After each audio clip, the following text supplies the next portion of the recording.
Terima kasih sudah berkenan hadir malam hari ini. Perjuangan tentu melintasi Jakarta di Jumat petang menjelang akhir pekan. Ada bagian-bagian yang hujan, ada bagian yang terang. Tapi ya selamat datang pada, semoga menuju ketenangan di sini setelah melalui segala macam cerita di luar sana tadi. Sekali lagi terima kasih sudah hadir di acara Bedah Buku Sedulur Papat Kalima Panjen. Kami berharap dari Penerbit Cakanika juga komunitas Tante Sastra, teman-teman sudah memegang bukunya dan mungkin sudah berkenalan dengan isu atau tema ini, dan di sini kita akan sama-sama mendengarkan pengalaman Beli Guru Sandika dalam proses menulis buku ini, pun juga demikian pengalaman Mas Sal sebagai editornya.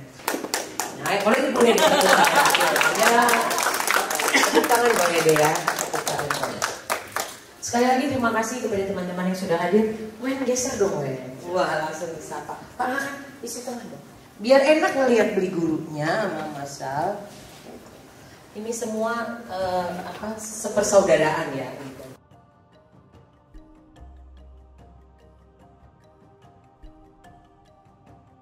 Jadi kita beruntung hari ini karena Beli Guru kebetulan sedang ada kegiatan di Jakarta, maka saya agak ngotot dan Kiki gitu. Mana Kiki? Wah, gimana caranya sama Evelyn? Gimana caranya kita bikin buku? Nih bedah buku Sedulur Papat, mumpung Guru lagi di Jakarta. Kapan lagi? Waktunya bener pendek banget. Tapi pokoknya hajar bleh. Yang penting kalau semesta memberkati, merestui, kan akan diselaraskan. Bener gitu ya Guru? Ya, mangga Guru silahkan. Terima kasih Mbak Tati ya.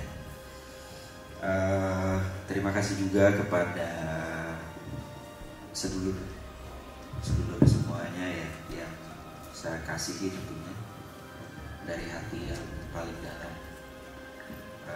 Karena saya mendengar keruwetan jalan di Jakarta itu sangat luar biasa, dan sedulur bisa hadir itu sesuatu yang luar biasa.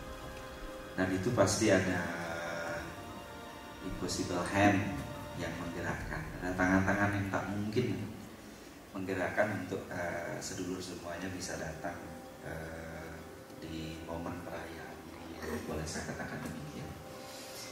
Nah, satu hal keyakinan saya juga tentunya adalah pertemuan kita saat ini bukan pula suatu kebetulan ya, berarti ya, asalnya sedulur-sedulur semuanya pasti ada tarikan karma ya.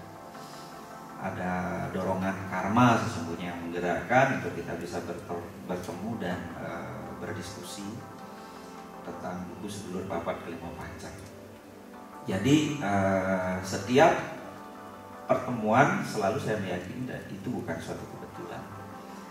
Ada jaring-jaring karma yang menggerakkan kita, kemudian wasana karma di kehidupan kita masa lalu mungkin pernah bertemu, pernah berdiskusi, kemudian pernah terlibat dalam ikatan-ikatan karma yang begitu sangat misterius untuk kita maknai. Jadi terima kasih sekali sudah hadir dan bisa berdiskusi.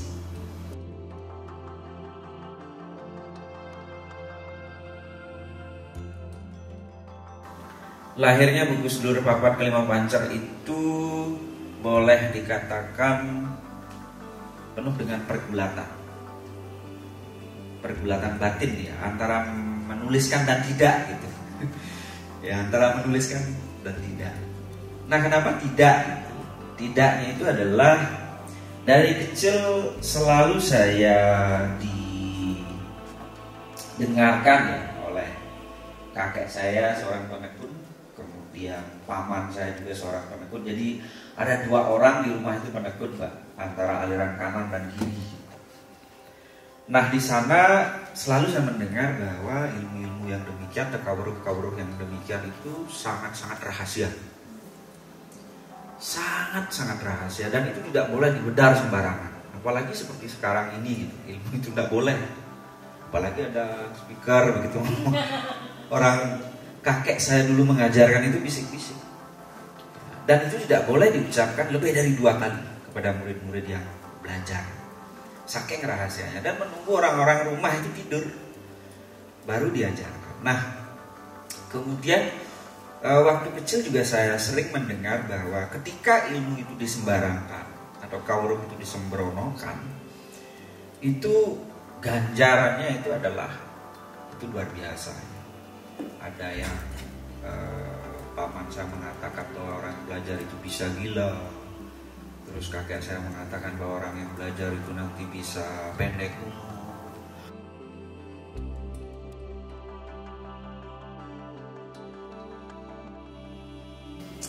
Itu juga saya sering kali dihadirkan pengalaman-pengalaman yang bersentuhan dengan sedulur papat itu atau kandepat itu. Di Bali disebut dengan lebih familiar itu adalah kandepat, nyama catur sanak gitu. Di Bali lebih populer. Itu masa kecil itu sering sekali bersentuhan dengan itu. Dan sebagian sudah saya tulis di dalam buku. Jadi ketika saya kecil tidak ada listrik itu, jadi saya disuruh nyalain lampu, sentir, itu mesti harus ditempatkan di tempat-tempat tertentu, dan pengalaman-pengalaman bersentuhan dengan energi sedulur papat itu ya sangat luar biasa sekali hadir dalam hidup.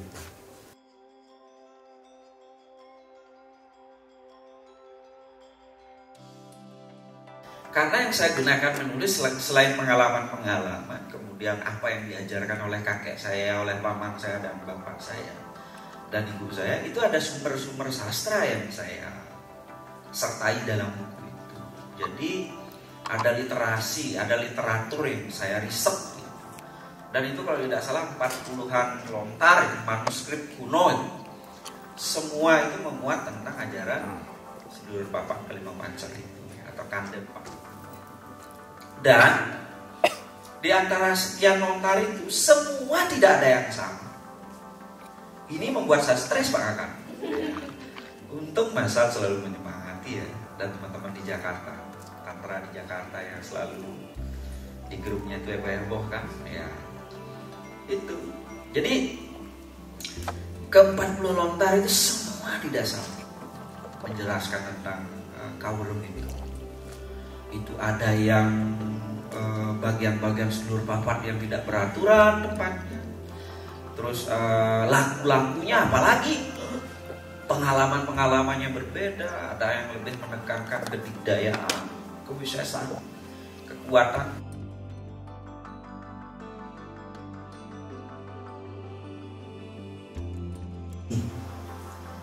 Silakan tulis buku itu, bagikan kawruh itu kepada semua orang seperti kakekmu lakukan dulu. Tetapi ada beberapa hal yang tidak boleh ditulis dan diceritakan sembarangan. itu harus dijaga kerahasiaan. Ketika kamu semua babar dan tulis, itu kamu boleh dikatakan menyembronokan kaurupi atau menyembarangkan ajaran. Ada beberapa hal yang kamu boleh tulis dan bagikan. Apalagi kamu bisa arahkan pengetahuan sedulur papat tukang atau kandepan itu ke arah spiritualitas. Bagaimana membangun, menumbuh kembangkan kesadaran orang tentang hakikat diri, terutama tentang hakikat kelahiran, kehidupan, bekal nanti untuk menuju pada kematian atau dharma kepatian.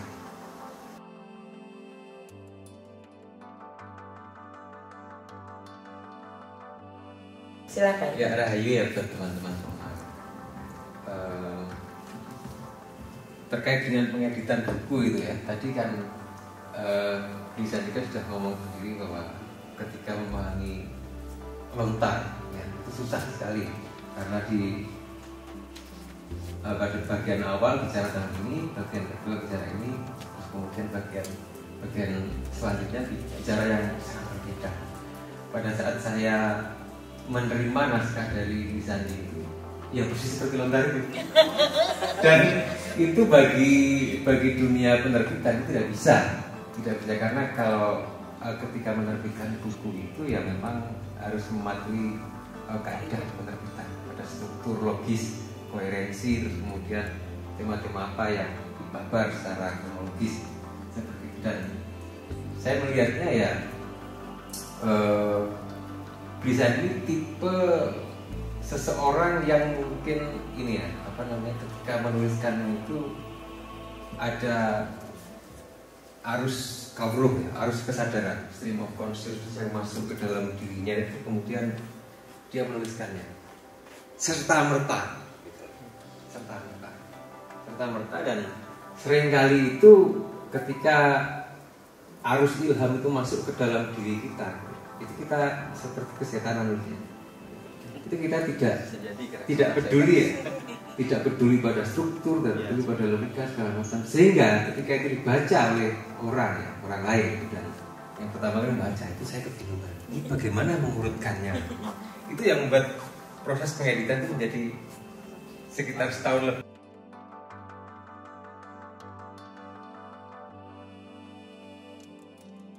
Muridnya nggak paham bukunya, terus bagaimana saya bisa jualnya gitu.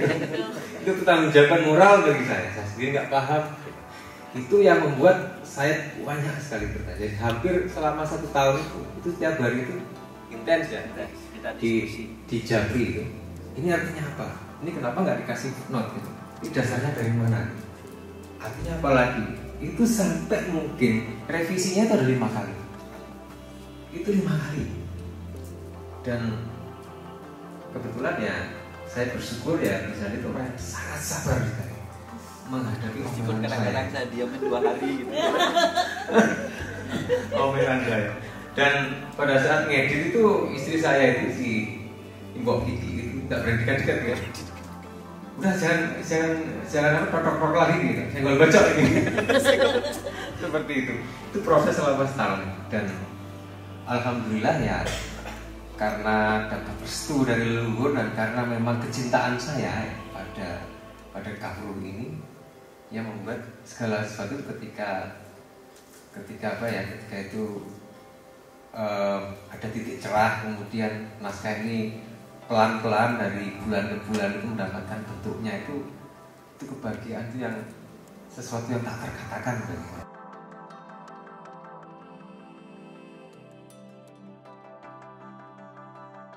Ada 15 tahun lebih saya bergerak di perbukuan dan Javanika itu mungkin ada 10 tahun lebih. Ini adalah buku yang terpenting dari Javanika yang terbit.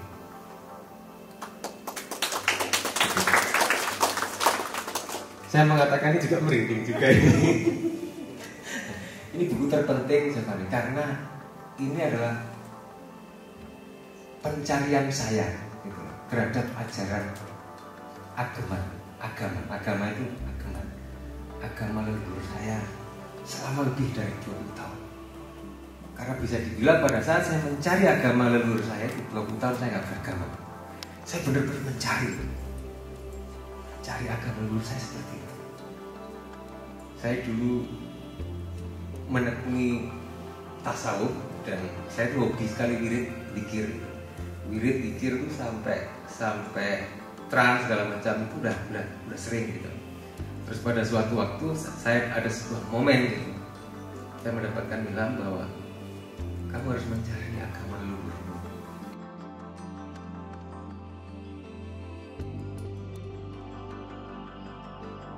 Sedulur Papat Kalimapancar itu lahir dari tradisi Tantra Aksara. Dan Aksara itu apa sebetulnya? Adalah energi. Kenapa saya bilang buku Sedulur Papat Kalimapancar itu buku yang terpenting bagi saya Veronica? Karena buku ini membahas tentang all the matters of life, segala hal dalam kehidupan, lahir, urip, mati. Pada saat lahir, ya, kita membutuhkan unsur-unsur alam agar kita bisa memiliki tubuh, dan itu tanpa Sedulur Papat kita bisa memiliki tubuh. Pada saat kita menjalani kehidupan, kita juga harus deal with 5 element, ya kan? 5 element. Dan sebetulnya Sedulur Papat itu adalah representasi dari 5 element. Untuk keberlimpahan, untuk kebahagiaan segala macam, itu terkait dengan Sedulur Papat.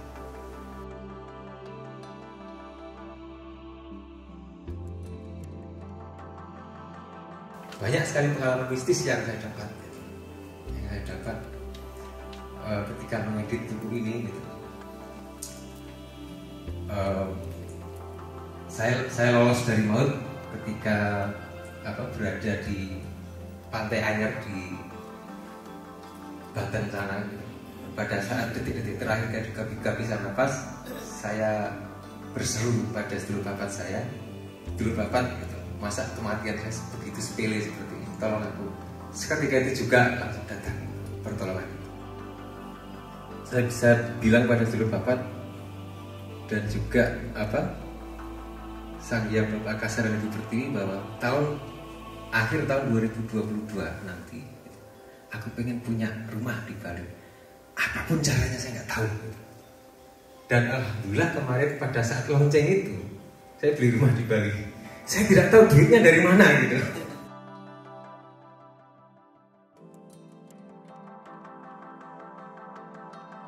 Sedulur Papat Kalimapancar itu melihat segala sesuatu itu adalah energi.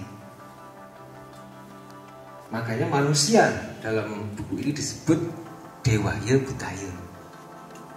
Dewa sekaligus buta. Buta itu ada di alam bawah atau mandala bawah di sini itu. 3 cakra ke bawah, terus kemudian 3 cakra ke atas itu Dewaya. Nah, pertemuan antara Buddha dan Dewa itu berada di sini. Itu disebut manusia. Nah, manusia itu adalah yang mampu mengharmoniskan antara kekuatan Buddha dan Dewa.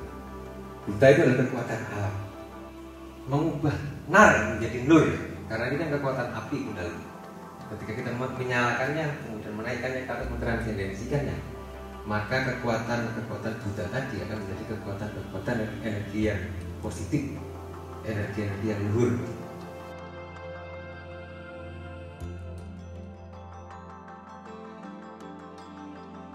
Maka kemudian dalam ajaran Sedulur Papat Kalimapancar, waktu itu disebut dengan kala. Sang Yang Maha Kala dikatakan. Berarti apa? Kita tidak akan bisa melawan kehendak waktu. Bahkan sebentar saja kita di sini cuma dikasihkan waktu berapa? 2 jam. Kita tidak akan bisa melawan arus kekuatan waktu yang disebut dengan kehidupan dan kematian kita. Bahkan waktu dengan kekuasaannya itu ketika kita terlahir pasti sudah divonis mati oleh waktu. Demikian kekuatan waktu itu sangat luar biasa sekali. Kita terlahir hidup seperti sekarang ini, kita sudah mengantongi kematian kita oleh waktu. maka kekuatan kala itu sangat luar biasa. Tetapi kita kadang-kadang lupa dengan waktu, lupa dengan kala, lupa dengan kematian kita. Seolah-olah kita hidup abadi, tidak pernah mati. Padahal kala itu selalu membayangi kita seperti bayangan. Artinya apa? Kematian itu senantiasa membayangi kita setiap saat dan setiap waktu. Agar kita ingat dengan kala, kekuatan daya kala dan kematian. Maka ajaran sedulur papat mengingatkan kita untuk terhubung dengan sedulur papat. Karena sebelum sedulur papat terbentuk, itu tersimpan energinya di ruang kala, di ruang waktu. Itu ada dalam buku. Bahkan ketika kita beradu pandang si ayah dengan si ibu, sedulur papat sudah terbentuk. Tersimpan energi itu di mana? Di waktu, di kala. Maka kita tidak akan bisa melawan waktu. Tetapi ajaran sedulur papat ini mengajarkan kita bukan melawan waktu, tetapi adalah apa? Bersahabat dengan waktu.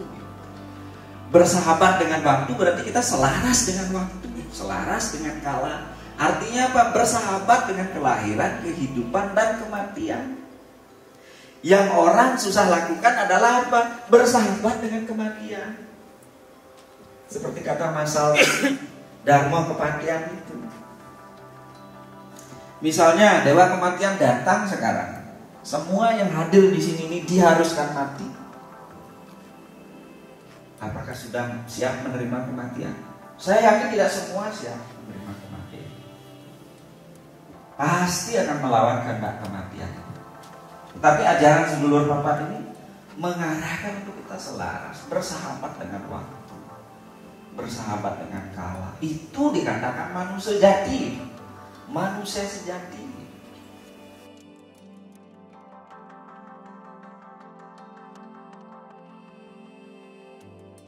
Terhubung selalu dengan kelahiran, kehidupan, kematian itu. Berarti kita ingat itu bahasa sederhana. Ingat ketika terlahir, ingat ketika hidup, dan ingat kita akan mati. Karena itu sudah mutlak. Yang hidup pasti mati, tidak mungkin tidak. Dan dalam ajaran sedulur papat itu, kematian itu bukan akhir dari kehidupan, bukan anti klimaks dari kehidupan itu. Ya, kematian itu adalah proses alamiah yang dialami jiwa.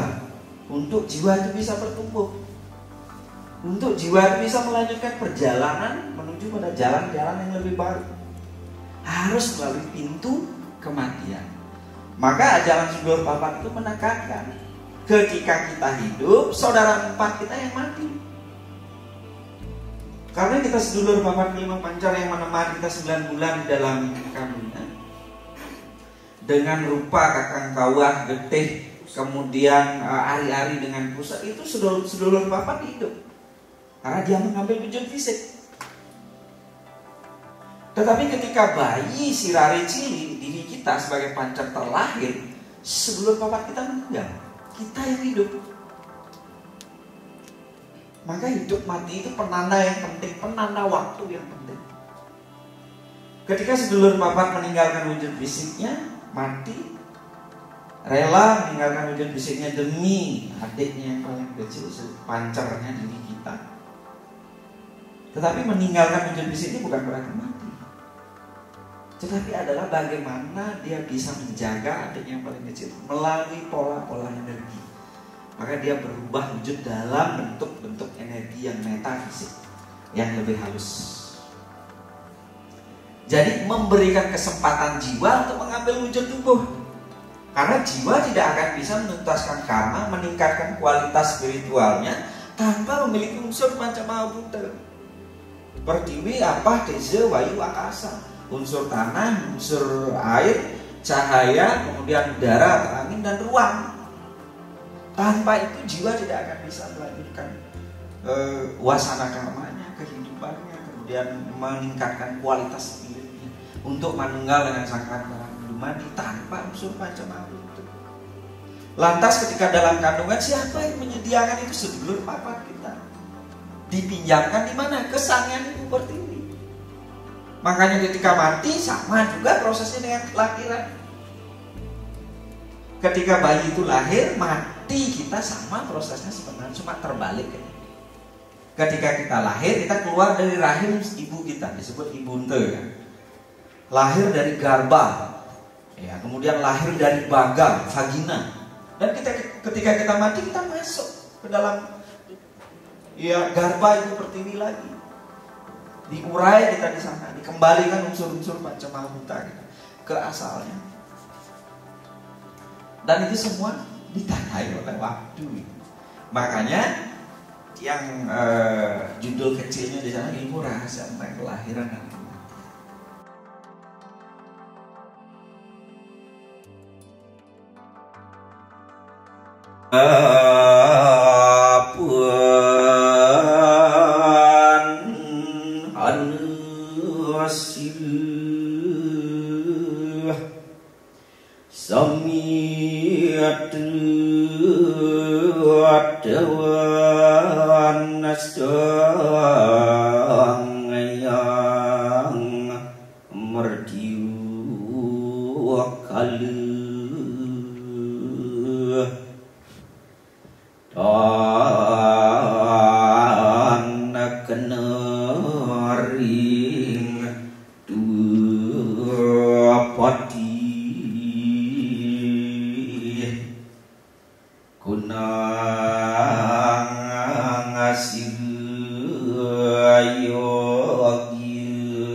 Jadi kalau diterjemahkan, ya, apabila kita bisa bersahabat dengan Sang Hyang Mertiu kala, jadi dengan kematian itu sendiri, ya, kelahiran, kehidupan dan kematian itu, ya, maka sesungguhnya kita terbebas dari kematian. Kita tidak akan mengalami kematian sesungguhnya ketika kita bersahabat dengan kematian itu sendiri. Dan itulah yang patut diusahakan ketika kita hidup. Itu dijelaskan. Jadi ketika kita bersahabat dengan kematian, kita tidak akan pernah mati. Berjaya di atas kematian. Makanya disebutkan mertium jaya, berjaya di atas kematian. Nanti saat cermin. Ya. Nah, ilmu-ilmu yang seperti itu dialami, dipraktekkan ketika apa kan itu pertanyaan itu? Ketika kita hidup gitu. Makanya pasti sak jerone murid belajar kematian ketika kita hidup. Melalui apa? Melalui sedulur papat gitu. Karena ketika kita mati sama prosesnya ketika kita terlahir, terhubung dengan sedulur papat kita. Itu sesungguhnya. Nah, maka kemudian di buku ini ya itu menyajikan beberapa hal ya terkait dengan kawruh-kawruh seperti kata Masal ya. Itu ada dua pintu yang bisa dimasuki di dalam buku sedulur papat. Dharma kahuripan, dharma kepatian. Caranya kita hidup ya, jalan kita itu way of life. Kemudian dharma kepatian, bagaimana kita mati.